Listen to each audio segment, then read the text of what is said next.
Mga kababayan, Assalamualaikum warahmatullahi wabarakatuh. Madayaw, mayong adlaw kaninyong tanan. Magandang araw sa inyong lahat. Today, we celebrate not merely a date, but the courage of a people who fought for freedom and sovereignty. Noong Hunyo 12, 1898 sa Kawit, Cavite, ipinahayag ni Pangulong Emilio Aguinaldo ang pagsilang ng isang malaya at nagsasariling bansang Pilipinas. Matapos ang mahigit 300 taon ng pananakop. But freedom was never a gift.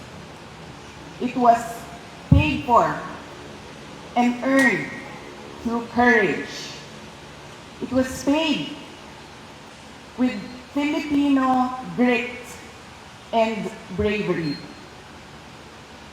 When the Treaty of Paris transferred our homeland from one colonial master to another, without the consent of the Filipino people, our forebears refused to be bought and sold like property.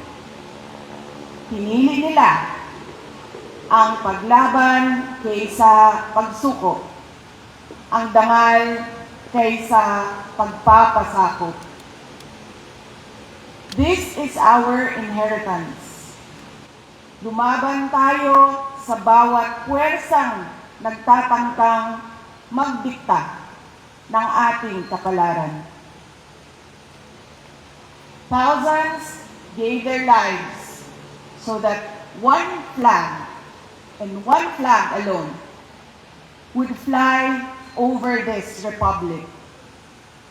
That is our identity. That is our duty. We fought for our sovereignty against foreign invaders.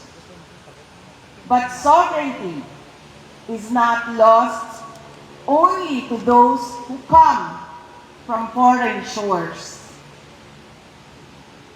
Nawawala rin ito sa tuwing ang serbisyo publiko ay nagiging pribadong negosyo.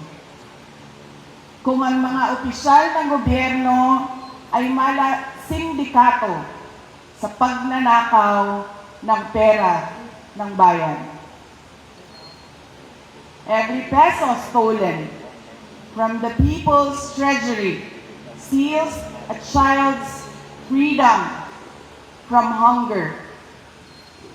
It steals a student's freedom from illiteracy or substandard education.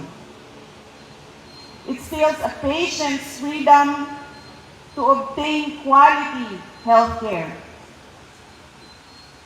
It steals a worker's freedom to earn a decent living. Every ghost project is a classroom never built. Every corrupt contract is a road that was never built for farmers to bring their produce to the market. Ang korupsyon ay hindi lamang pagnanakaw ng pera. It steals opportunity. It steals dignity. And it steals hope. And ultimately, it steals freedom itself. Rizal, Bonifacio, Luna, and thousands of other Filipino heroes fought so that every Filipino could live with justice, dignity, opportunity, and hope. Mga kababayan, Freedom is never permanent unless it is defended. Sovereignty survives only when a people refuse to surrender it. Hope survives when citizens refuse to accept bad governance as their destiny.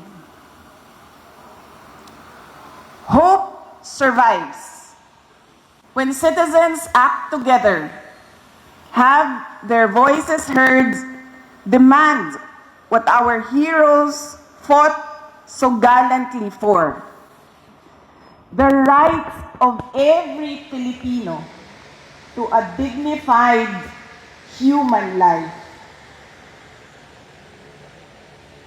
Hope survives when our people believe they have a better future.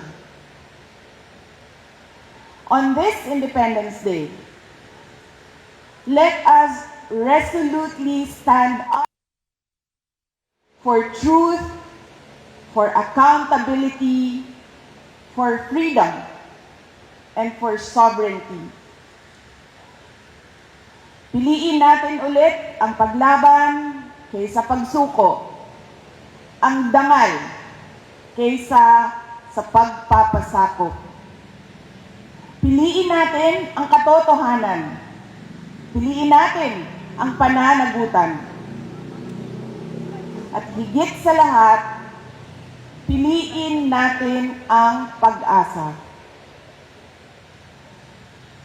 Mubarog ug makigbisog kita batok sa tanang puwersa nga musulay sa pagbuot sa atong kapalaran.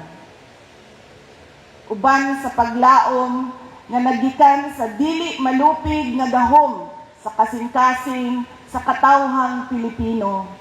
Ang Independence Day mao ang atong adlaw sa paglaom nga ang kagawasan ug soberanya mao gyud ang atong tinuod ug malungtarong kabilin. Mga kababayan, ang lahat ng ginagawa natin ay para sa Diyos, sa bayan, at bawat pamilyang Pilipino. Syukran.